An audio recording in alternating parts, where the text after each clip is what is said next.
Alors attention, aujourd'hui encore une fois film culte. Alors bonjour à tous, c'est Puish. Aujourd'hui on est là pour la critique de Audition qui est ressortie il y a une petite semaine, tout comme Ring, hein, du même éditeur, qui fait un super boulot. Hein. J'espère qu'il y aura plein de rééditions de films asiatiques que j'adore comme ça. Donc il a été restauré, alors cette fois-ci pas en 4K, en 2K, mais bon l'image est pas mal. Quoique là en dessous de Ring quand même je trouve. Dans une édition collector, alors la même qu'il y a eu pour Ring. Donc pareil, vous avez derrière bon, l'image hyper connue, hein, une nouvelle jaquette un peu stylisée comme ça. Et pareil, on a le digipack comme ça, avec l'entrouverte de la porte, où on peut voir Azami comme ça, au travers de la porte. C'est vraiment excellent. À l'intérieur, ben voilà, on a ça. On a Azami petite, Azami adulte qui passe l'audition. Ensuite, on a le verre d'alcool. Si vous avez vu le film, vous comprenez pourquoi. Là, je galère un peu. On a la table comme ça, avec le verre d'alcool, qui est un des pièges du film. Audition, qu'est-ce que c'est? Ben, écoutez, cette réédition, en tout cas, vous pouvez vous jeter dessus sans problème. Le Blu-ray est très bon. De toute façon, on avait le Blu-ray HK vidéo. Alors, en toute honnêteté, hein, j'ai pas le coffret. Je ne sais pas, oui, je l'avais, j'en étais persuadé, je ne l'ai pas. L'édition HK vidéo était, je trouve, à mon goût, plus jolie. Même si celle-là, elle est très bien. C'est très bien d'avoir le film en meilleure qualité, de l'avoir de façon restaurée, c'est très très bon. Mais l'édition en elle-même, la boîte, j'ai toujours adoré les boîtes HK vidéo, étaient magnifiques. Bon, là, l'image, elle est excellente, les pointes, la seringue. On se doute qu'il va se passer quelque chose de pas très clair dans ce film. Alors, c'est un film, Audition, c'est un film très connu, hein. C'est un film japonais. Il est sorti en 99. Chez nous, il est arrivé plus tard. Il est arrivé, je crois, pareil, au début des années 2000. Il est arrivé en 2002, je crois, 2001, 2002. Il est arrivé un peu comme Ring, comme pas mal d'autres films de Takashi Miike qui ont été édités du coup en DVD. J'avais sauté dessus. Du cinéma what the fuck comme jamais. Hein. Faudra que je vous fasse des critiques de ces films. Donc, Takashi Miike, c'est un réalisateur japonais. C'est un peu un... On l'appelle vraiment... C'est un Stakhanovitz, quoi. C'est le mec... le mec, il enchaîne les films. Putain, il a dû réaliser... Écoutez, je veux pas dire de conneries. Il a dû réaliser une 50aine de films, ce mec, voire même plus. Là, au début des années 2000, il enchaînait... Bah déjà, depuis un moment, hein, déjà avant, il enchaînait film sur film. Trilogie Dead or Alive, Gozu, Visitor Q... Audition, Birth People in China, enfin plein de films. Il y a le truc avec le Yakuza, Robocop, là. Enfin bref, plein de films. C'est un peu un pro du cinéma what the fuck, mais pas que. Il fait pas que ça, du cinéma trash, hein, Ichi the Killer. Enfin, il a fait plein de films. J'aime beaucoup ce réalisateur. Même s'il a un côté parfois, vous tapez 1h30 de film pour seulement 5 minutes qui est trop what the fuck, complètement cool. Mais bon, on reviendra plus tard. En tout cas, ce Audition, c'est aussi un film où il essaye vraiment de brouiller les pistes. Qu'est-ce que c'est que ce film? C'est un film qui dure quand même 1h55. Et la durée a une importance dans le film. On va dire que, à la base, c'est un espèce de film romantique. En fait, on va suivre le personnage de Ryo Ichibashi. Ah non, ça c'est le nom de l'acteur, excusez-moi. De Shigeharu Aoyama. Donc en fait, c'est un producteur télé. Il a perdu sa femme. 7 ans plus tard, il vit avec son fils, il l'élève. Hein. Dans sa vie, a priori, tout va bien. Sauf que il se sent un peu seul et il voudrait, il aimerait bien se remarier, il aimerait bien refaire sa vie. Mais il ose pas trop, il a pas envie de se prendre la tête. Il en discute avec son collègue Yoshikawa, qui est joué par Jun Kunimura. Donc c'est un acteur très connu. Hein, si vous aimez les films de genre japonais, vous l'avez déjà vu dans plein de films. C'est une gueule connue. Et il lui propose, qui travaille lui aussi dans le domaine de la production, il lui propose de faire une audition pour un film qu'il a, qui collerait en fait avec... qui collerait un peu avec ses désirs de la femme idéale selon lui. Il lui propose de participer à une audition pour voir si une des candidates qui se présenterait pour le film ne pourrait pas être peut-être sa future femme. Donc ils font ça, il reçoit tout un tas de lettres, un peu à la manière de L'amour est dans le pré, hein, il sélectionne quoi, il doit sélectionner 30 candidates, et là, il tombe sur la candidature de Azami, donc qui est jouée par Eihi Shinamura, si je me trompe pas. Shiina, je m'excuse pour avoir écorché son nom. En tout cas, c'est une actrice très charismatique qui jouera dans plein de films par la suite, que moi j'adore, hein, dans beaucoup de films Sushi Typhon que je vous conseille absolument. Je reviendrai dessus.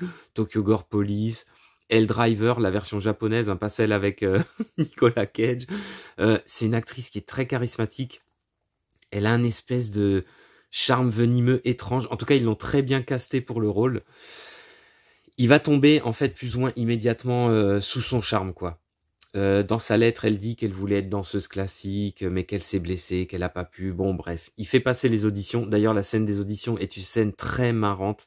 On verra tout un tas de différentes figures féminines, de folles furieuses, à la cassos, à la meuf qui sait pas qu'est-ce qu'elle fout là, à l'autre qui est prête à se foutre à poil pour avoir le rôle. On aura tous les genres, une scène très drôle. D'ailleurs, on reviendra sur pas mal de trucs du film, peut-être dans une section. Je vais faire une section spoiler à la fin de la vidéo. Il va tomber sur elle, il va tomber amoureux, ils vont commencer à se fréquenter jusqu'à coucher ensemble. Et là, je n'en dis pas plus, mais à partir de ce moment-là, quand bien même son collègue Yoshikawa l'aura mis en garde, lui aura dit, écoute, il y a des choses un petit peu bizarres avec elle, des choses qu'elle nous a dit, il a essayé de vérifier des trucs, rien n'est vérifiable, c'est peut-être pas forcément vrai, fais attention. Donc lui, il va dire, oui, t'inquiète, je fais attention, mais il est fou amoureux, ils vont coucher ensemble, et là, à son réveil, elle n'est plus là, et voilà. Donc là, à ce moment-là, on est à peu près à au moins 45-50 minutes de film. Le film prend tout son temps, en fait. Comme souvent avec les films de Takashi Miike, il aime bien mélanger totalement les genres, et passer d'un truc à l'autre. Il peut rester, il y a certains de ces films, il peut rester 1h20 dans... Oh, merde, j'ai tapé dans la vidéo.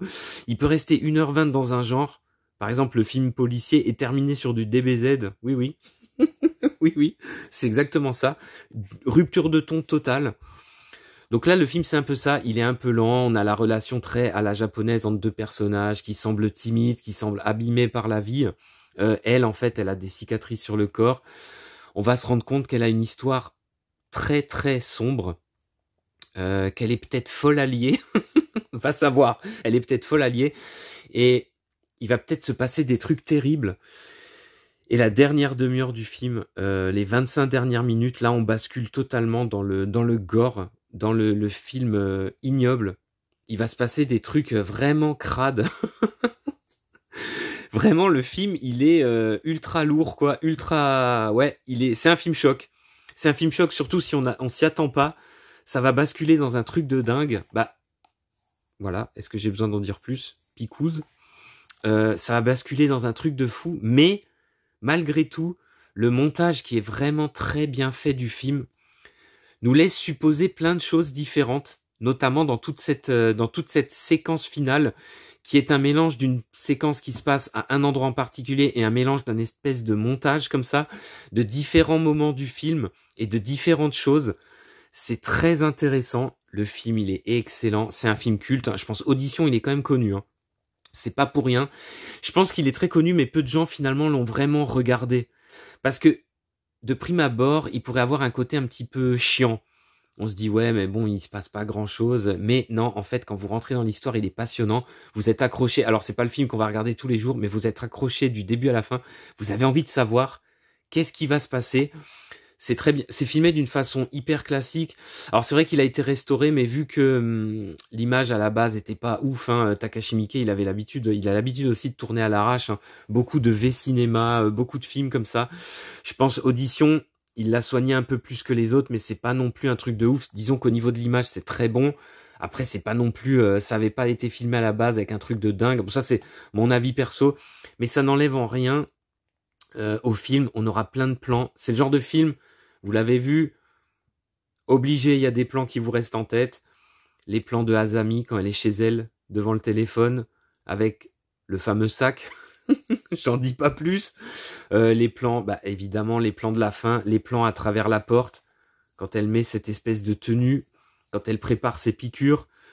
Y a quoi d'autre comme plan? Bah, même les plans du casting. Bref, les plans des photos, les plans du mec qui joue du piano. Les plans du mec qui joue du piano qui se fait couper la tête. Enfin bref, le fameux Kili Kili Kili Kili Kili. Quand vous avez vu le film, vous pourrez pas l'oublier ça. Kili Kili Kili Kili. Ça, vous pourrez pas l'oublier, garanti. Bah écoutez, si vous l'avez jamais vu, foncez sur cette édition. Elle est très bonne, elle est excellente. À ne pas louper, si vous êtes un fan du cinéma japonais, si vous avez envie de voir un cinéma un peu what the fuck qui sort des sentiers battus, bah Audition c'est parfait, hein. J'ai envie de dire c'est parfait, dans les meilleures conditions. J'espère qu'il va y avoir d'autres éditions comme ça de films cultes un peu japonais du début des années 2000. Et puis on va s'arrêter là pour ceux qui voulaient la critique. Là j'aimerais entrer un petit peu dans la section spoiler. Donc dans la section spoiler, en fait j'aimerais dire que la fin du film justement nous laisse en fait entre deux eaux. Si tout le film en fait a un côté un peu masochiste, qu'est-ce que je raconte, misogyne je veux dire, macho quoi. Les personnages, on voit comme ils parlent des femmes, on voit comme ils se comportent avec les femmes, même le personnage du fils du héros qui emballe une gonzesse, ils se font des signes comme ça parce qu'elle est jolie. Il y a un côté un peu beauf, un peu misogyne, la femme est un peu pris pour un espèce de trophée, ou notamment quand il parle de se remarier, il dit qu'il veut pas se tromper, qu'il veut la femme un peu parfaite, comme ça. Azami, a priori, elle fait ça pour se venger des hommes qui pendant toute sa vie l'ont torturée.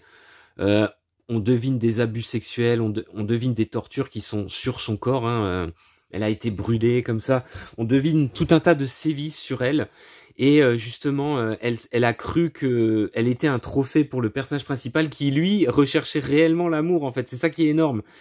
Et elle se venge des hommes en leur faisant subir des sévices terribles. Mais ça, c'est ce qu'on pourrait croire au premier abord. Or, le montage final du film est extrêmement intéressant parce que pendant toute la torture de notre personnage, je le rappelle, notre personnage est piqué, il est cloué au sol, il ne peut pas bouger, par contre il ressent tout, hein, c'est pour lui faire subir un maximum de torture. Il est en même temps drogué, hein, donc il est drogué à donf, hein, et il a deux phases de rêve, ou ce qu'on pourrait croire être un rêve. Il rêve par exemple d'un endroit dans le film qu'il n'a pas vu. Donc c'est assez étrange. Il rêve de l'appartement de Azami, où il se passe des choses ignobles. Il rêve aussi qu'en réalité, il se réveille d'un cauchemar, qu'il est dans le lit avec elle, quand on l'a abandonné, qu'il a couché avec elle, qu'il s'est endormi.